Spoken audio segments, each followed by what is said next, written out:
दोस्तों, एक महिला जो पिछले 6 महीने से अपने मायके में रह रही है और वहां पर दूसरों के घरों में काम करके अपना गुजारा किया करती है।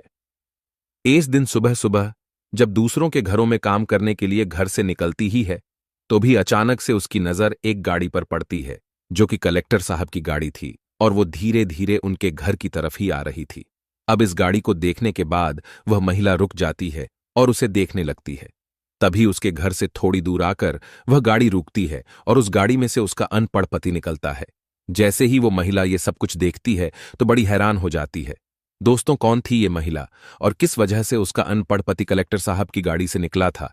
कहानी की पूरी सच्चाई के बारे में जानने के लिए वीडियो को अंत तक जरूर देखें। झारखंड के एक छोटे से गांव में एक लड़की रहा करती है जिसका नाम है मीनाक्षी। मीनाक्षी जो कि पढ़ने लिखने में काफी ज्यादा होशियार है और उसने 12वीं तक की पढ़ाई करने के बाद अभी अभी ग्रेजुएशन में एडमिशन लिया है। मीनाक्षी पढ़ लिखकर एक बड़ा अधिकारी बनना चाहती है, लेकिन उसकी गरीबी उसके सपनों को कुचल रही थी क्योंकि उसके पिता के पास ज्यादा रुपए पैसे नहीं है और वो जैसे तैसे करके अपनी बेटी को सरकारी कॉलेज में पढ़ा रहे हैं। इसके बाद एक दिन जब मीनाक्षी कॉलेज जाती है तो कॉलेज जाते वक्त एक व्यक्ति जो कि मार्केट आया था कुछ काम के लिए, वह मीनाक्षी को देख लेता है क्योंकि मीनाक्षी कॉलेज के अंदर बड़ी अच्छी तरह से रहा करती थी। वो और लड़कियों की तरह इधर उधर नजरें नहीं घुमाया करती थी। वो जमीन की तरफ देखते हुए चला करती थी और यह स्वभाव उस व्यक्ति को उस लड़की का पसंद आ जाता है। वह व्यक्ति पास ही के गांव का जमींदार होता है जिसके पास अच्छी खासी पुश्तैनी जमीन है और उसके 2 लड़के हैं। जब वह व्यक्ति मीनाक्षी को देखता है तो उसके बाद उस कॉलेज में जाकर मीनाक्षी के बारे में पता करता है और उसे उसके घर का एड्रेस भी मिल जाता है। इसके बाद वह मीनाक्षी के घर जाता है और उसके पिता से उसकी बेटी का हाथ मांगने लगता है। अब मीनाक्षी का पिता जब ये बात सुनता है कि एक बड़े जमींदार मेरी बेटी का हाथ मांगने आए हैं तो वो कहने लगता है कि साहब, क्यों मजाक कर रहे हो? हम लोग गरीब जरूर है लेकिन हमसे इस तरह का मजाक मत करो। तो वो जमींदार कहने लगता है कि दरअसल तुम्हारी बेटी के रहने का तरीका मुझे बहुत अच्छा लगा और मुझे ऐसी बहू अपने बेटे के लिए चाहिए। मुझे दहेज में कुछ भी नहीं चाहिए। अगर तुम्हारे पास शादी करने की व्यवस्था भी ना हो तो मैं अपने पैसों से शादी करा दूंगा। बस तुम शादी के लिए हामी भर लो। और जब पिता देखता है कि उसके पास पैसों की तंगी भी है और ऊपर से फिलहाल उसकी बेटी की शादी आसानी से हो रही है तो वह भी रिश्ते के लिए हामी भर देता है। और जैसे ही मीनाक्षी कॉलेज से वापस आती है तो उसका पिता उसे बता देता है कि बेटी, तुम्हारी शादी के लिए एक रिश्ता आया है और हम लोगों ने हामी भर दी है। बहुत बड़ा घराना है, उनके पास ढेर सारी पुश्तैनी जमीन है और वे जमींदार लोग हैं। पास ही के गांव के नामी ग्रामीण लोग हैं और उस घर में अगर तुम्हारी शादी हो जाएगी तो तू रानियों की तरह वहां पर ऐश करेगी। अब यह बात सुनकर बेटी अपने पिता से मना करती है क्योंकि वो पढ़ लिख कर एक बड़ा अधिकारी बनना चाहती है। लेकिन पिता कहते कि बेटी, मेरे पास अब इतने पैसे नहीं है कि मैं तुम्हें पढ़ा लिखा कर बड़ा अधिकारी बना दूं, और उसके बाद भी अगर तुम्हारी पढ़ाई मैं करवाता भी हूं तो इसकी क्या गारंटी है कि तुम एक बड़ा अधिकारी बन जाओगी? इससे अच्छा तो तुम शादी कर लो, यही ठीक रहेगा। अब बेटी जब पिता की हालत को देखती है और उसकी बातों को सुनती है तो वह भी इस बात के लिए एग्री हो जाती है और कहती है कि ठीक है पिताजी, अगर आप ऐसा चाहते हो तो ऐसा ही हो जाएगा। उसके बाद मीनाक्षी के पिता उस बड़े जमींदार के पास खबर भिजवा देते हैं और यहां पर इन दोनों की शादी तय हो जाती है। जमींदार के 2 लड़के थे और एक कारण यह भी था जमींदार का मीनाक्षी को पसंद करने का, क्योंकि जमींदार के लड़कों की शादी नहीं हो रही थी। जमींदार का जो बड़ा लड़का था वह ज्यादा पढ़ा लिखा नहीं था और ऊपर से पैसे की वजह से वो इधर उधर बदनाम भी था कि ये लोग किसी की भी इज्जत नहीं किया करते, ना ही अच्छी तरह से किसी से बात किया करते हैं। तो इसी वजह से जो जमींदार होता है उस लड़की से अपने बेटे की शादी करने के लिए तैयार हो जाता है और धीरे धीरे कुछ दिनों में उन दोनों की शादी हो जाती है। शादी होने के बाद जो मीनाक्षी है वो घर के अंदर आती है और अच्छी तरह से घर के अंदर रहने लगती है और अपने सास ससुर का ख्याल रखा करती और अपने पति की इच्छाओं का सम्मान किया करती। वह एक बार अपने पति राहुल से कहती है कि मुझे पढ़ाई लिखाई करनी है, अगर आप मुझे आगे की पढ़ाई करा दो तो बहुत ही अच्छा होगा।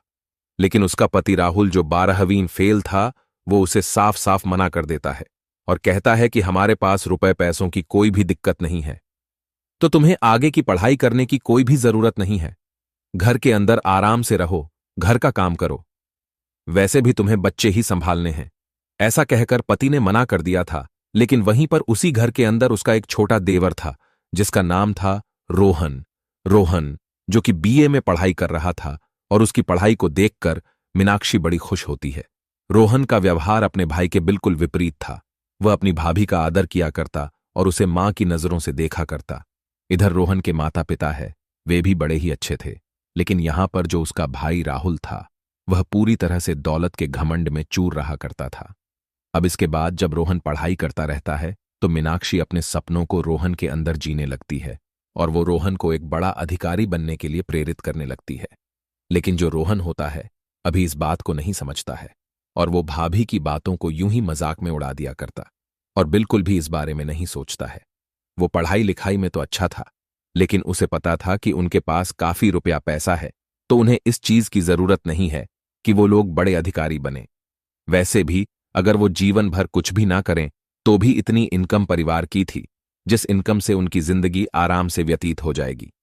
इसी वजह से वो फिलहाल अपनी भाभी की किसी भी बात पर कोई भी गौर नहीं देता है।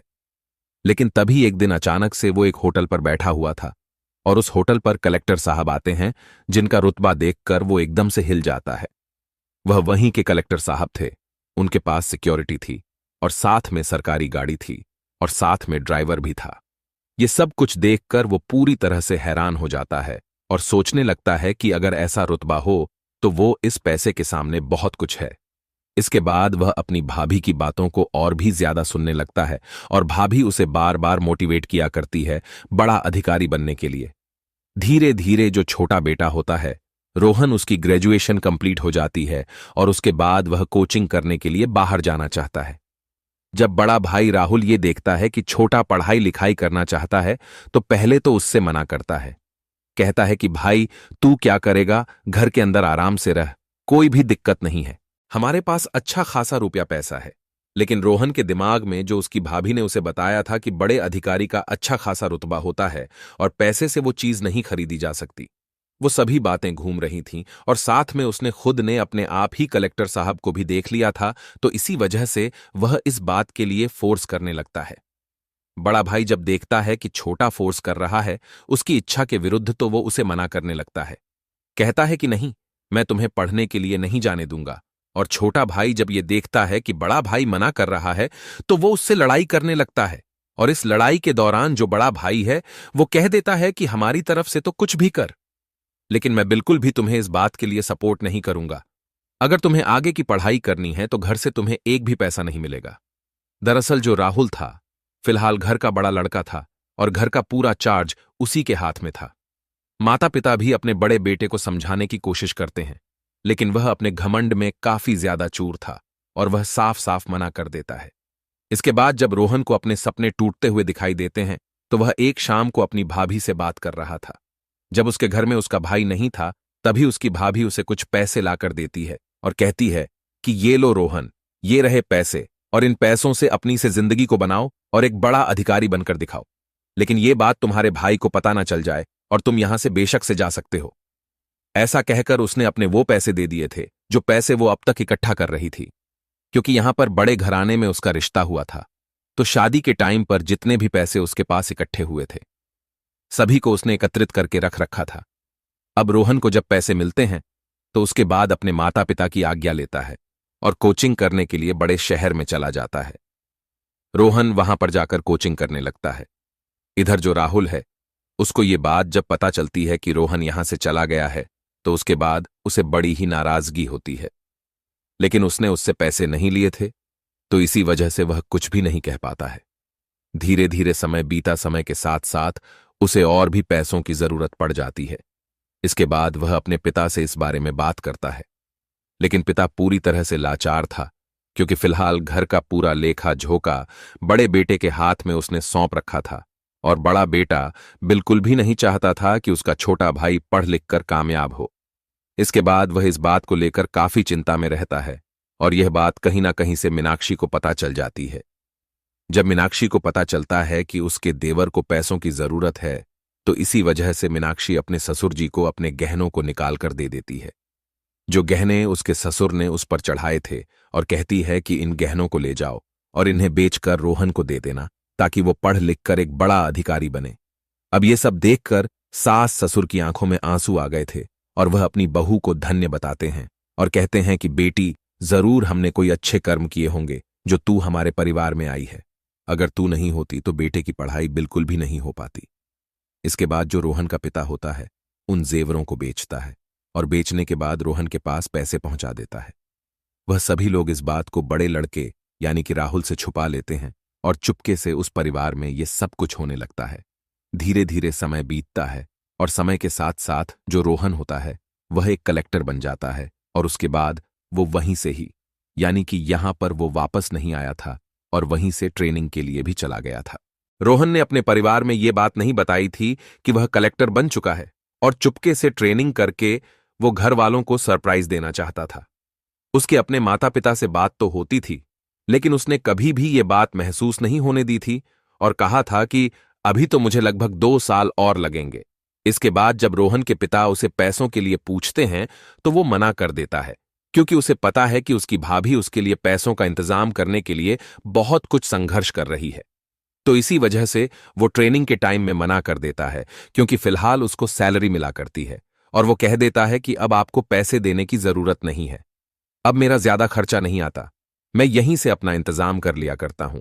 ये उसके बाद धीरे धीरे उसकी ट्रेनिंग जब 1.5 साल की कंप्लीट हो जाती है तो उसी दौरान ये सभी बातें राहुल को पता चल जाती है कि उसकी पत्नी ने अपने वो पैसे भी दे दिए और साथ में सारे के सारे जेवर भी बेच दिए अपने देवर को पढ़ाने के लिए, क्योंकि शाम के समय माता पिता इस बारे में बात कर रहे थे कि हमारी बहू कितनी अच्छी है और यह सभी बातें राहुल चुपके से सुन लेता है।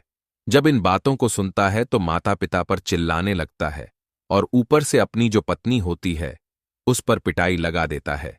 कहता है कि जब मैंने मना किया था तो तुमने उसके लिए पैसे क्यों दिए थे? क्या मैं कुछ भी नहीं हूं और तूने मेरा कहा क्यों नहीं माना? मीनाक्षी उसको बहुत ज्यादा समझाने की कोशिश करती है और कहती है कि पढ़ाई के अंदर बहुत ज्यादा गुण होते हैं, अगर वो अच्छी तरह से पढ़ जाएगा तो लोग तुम्हारी और भी ज्यादा इज्जत करने लगेंगे और तुम्हारा चारों तरफ नाम हो जाएगा। लेकिन जो राहुल होता है उसके दिमाग पर पागलपन का भूत सवार था और ऊपर से वह 12वीं फैल भी था, तो इसी वजह से उससे ये बात सहन नहीं होती है और वह अपनी पत्नी को रात के समय धक्के देकर घर से बाहर निकाल देता है। ये सब कुछ देखकर जो राहुल के माता पिता है उन्हें बुरा तो बहुत लगता है लेकिन बेटे के सामने वो कुछ भी नहीं बोल पाते हैं और चुपचाप ऐसे ही घर के अंदर रह जाते हैं। इसके बाद मीनाक्षी वहां से अपने मायके चली जाती है और वहीं पर रहने लगती है। वहां पर उनकी हालत काफी ज्यादा खराब थी, तो इसी वजह से जो मीनाक्षी होती है वहां पर दूसरों के घरों में काम किया करती है ताकि वह अपने परिवार के ऊपर बोझ ना बने और वहीं पर बनी रहे। उसे विश्वास था कि उसका देवर रोहन जरूर वापस आएगा और वो उसे यहां से वापस ले जाएगा। और उसके बाद जब उसके माता पिता उसे कहते हैं कि बेटी हम लोग बात कर लेते हैं तो वो मना कर देती है, कहती है कि नहीं पिताजी, अभी सही समय नहीं है, जब सही समय आ जाएगा तो उसके बाद हम लोग बात कर लेंगे। ऐसा कहकर वो अपने पिता से मना कर देती है और वहीं पर इसी तरह से अपना जीवन व्यतीत करती रहती है। धीरे धीरे समय बीतता है। समय के साथ साथ जो उसका देवर होता है रोहन, उसकी ट्रेनिंग कंप्लीट हो जाती है और ट्रेनिंग कंप्लीट होने के बाद उसकी पोस्टिंग एक डिस्ट्रिक्ट में हो जाती है। वहां पर उसे सरकारी आवास भी मिला था और साथ में सरकारी गाड़ी और सिक्योरिटी भी मिली थी।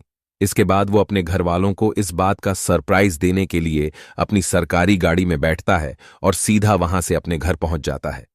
गांव के अंदर जैसे ही रोहन की गाड़ी घुसती है तो उसके बाद लोग इस पर निगाह डटाने लगते हैं कि कोई बड़ा अधिकारी है और धीरे धीरे उसके पीछे पीछे चलने लगते हैं। जैसे ही वो अपने घर पर आकर गाड़ी से उतरता है तो सभी लोग इस बात को देखकर हैरान हो जाते हैं और लोगों में कानाफूसी होने लगती है।